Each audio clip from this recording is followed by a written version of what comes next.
Pumanaw na si Modesto Tatlong Hari, ang ama ng aktres at mga awit na si Karil, at dating asawa ng mga awit na si Shasha Padilla.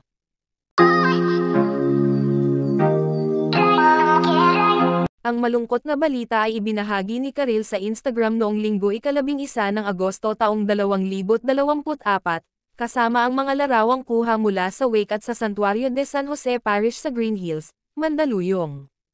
It is with profound sadness that I announce the passing of my dad, Papa M, Dr.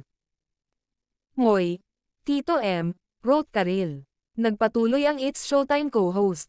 At narinig sa kanyang gwapong cute na mukha, kabataang anyo, at bumang na boses.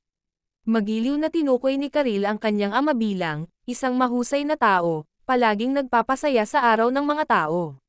Si Modesto ay isang Baguio boy and Laguna lad. At heart, ani Karil.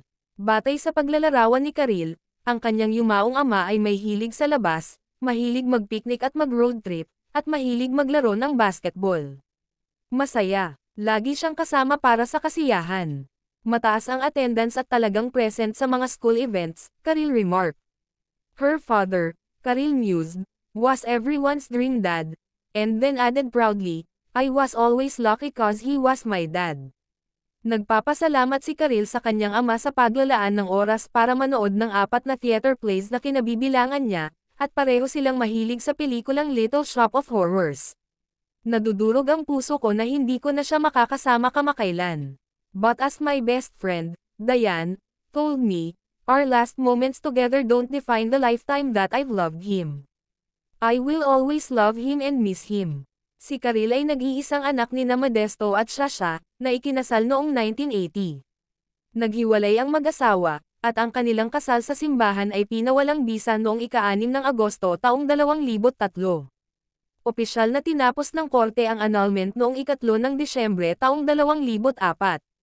Ang civil wedding ni Shasha at Modesto ay napawalang bisa noong ika-13 ng Hulyo taong 2009, at opisyal na natapos ang annulment noong ika-17 ng Disyembre taong 2010. Ayon sa mga ulat, ang eroplano ay nakatagpo ng matinding turbulence at malakas na ulan habang nagmamanyobra para sa isang landing sa Bombay Santa Cruz Airport sa Bombay, na kilala ngayon bilang Mumbai, sa India.